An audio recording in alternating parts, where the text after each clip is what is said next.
One regular Tuesday night, I was in a Zoom meeting for work.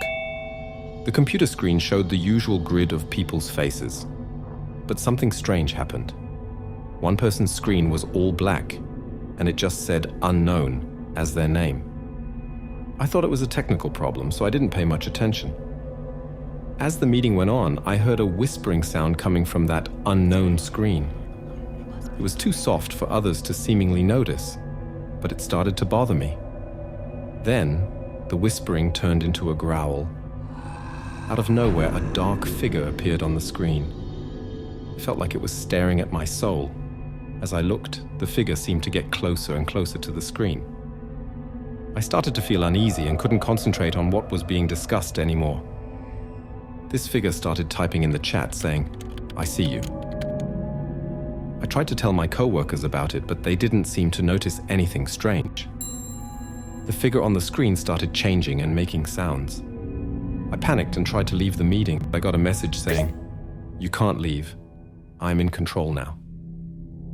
That's when I realized this wasn't a technical problem. Someone had taken control of our meeting. I was scared. I didn't know what to do.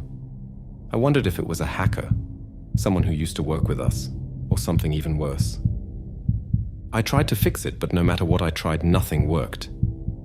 It was like it knew I had lost control. I could just feel it watching me in fear. Seconds felt like hours, and I was losing hope. But then, I thought about why this was happening. Did I do something to invite this? And it hit me. Earlier that day, I had clicked on a suspicious link. It seemed harmless, but it must have been malware that let this person take over. In a last-ditch effort, I shut off the laptop and closed the lid. When I opened my laptop again, the screen went black, and the meeting was over.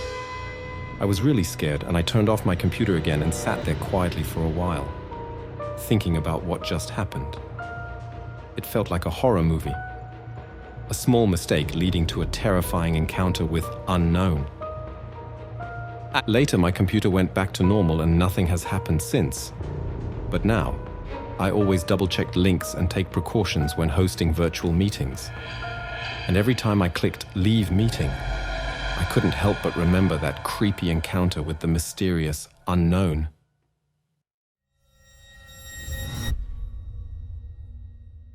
It was an ordinary Tuesday evening.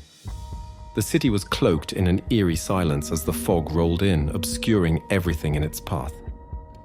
As the clock struck 7, the start of our weekly Zoom meeting began. With my heart pounding in my chest, I logged in, not knowing the horror that was about to unfold. The faces of my classmates appeared on the screen, their expressions mirroring the dread that was creeping into my own heart. Our English literature teacher, Mrs. Wilson, was late. It wasn't like her to keep us waiting. Suddenly, she appeared on the screen, her face surprised, her eyes wide with fear. She opened her mouth to speak, but instead of her usual calm, steady voice, a chilling sound filled the room, echoing off the walls and sending shivers down our spines. We watched in horror as Mrs. Wilson's image glitched and contorted on the screen. Her eyes rolled back in her head as she let out a blood-curdling scream that rang through the speakers, leaving us paralyzed with fear. Then, as suddenly as she had appeared, she vanished, her image replaced by static. In the eerie silence that followed, we could hear our own breathing, each inhalation a desperate attempt to stave off the panic that was creeping in. Then, one by one, our screens went black. There was a collective gasp as we were thrown into darkness, our only connection with each other severed. Suddenly, a message popped up on my screen. "You're next," it read. The anonymous message sent a new wave of terror coursing through me. I tried to log out, but my computer was frozen. I could do nothing but wait. My gaze fixed on the screen as if drawn by a magnetic force. Minutes turned into hours as we waited, our hearts pounding, our bodies trembling. Then, one by one, the screens flickered back to life. But instead of our faces, what we saw were our worst fears, images so horrifying that they made our blood run cold. And then, the meeting ended abruptly, leaving us in deafening silence. I sat in the darkness, my mind racing, my heart pounding in my chest. The horrors of the meeting still echoed in my mind, their shadows casting an oppressive weight on my chest. I knew then that our Zoom meeting had turned into a gateway to our worst nightmares, a horrifying spectacle that would haunt our dreams for many nights to come.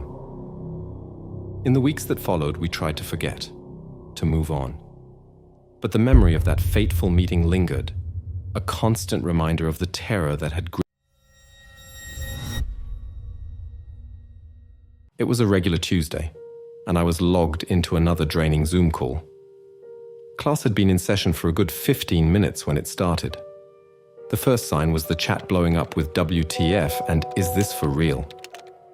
I looked up to see, instead of Mrs. Thompson's usual backdrop of an orderly bookshelf, a strange, shadowy figure looming behind her.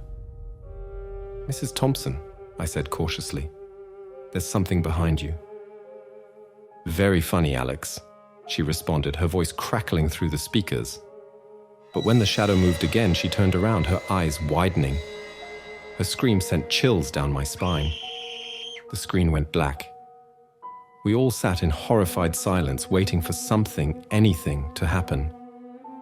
Suddenly, a message popped up on the screen. "Mrs. Thompson has left the meeting." Just then, my phone buzzed. It was a text from my friend, Katie. "Did you see that, Alex?" she asked. "Who was that person? And where is Mrs. Thompson?" "I don't know," I texted back, my fingers shaking.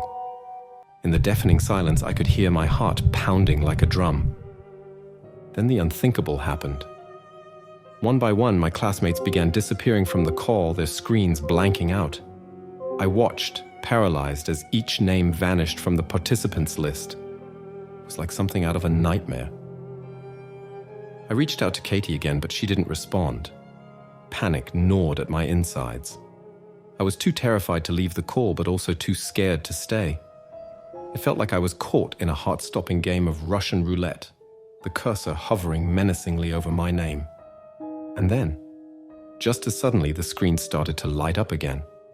But instead of my classmates, their screens were filled with shadowy figures. Frozen in terror, I watched as one by one they turned towards their cameras, their faces hidden behind dark hoods. Before I could react, my screen went black. An ominous message appeared briefly. "You're next." When the screen lit up again, I was staring at my own terrified reflection in the darkened window behind me.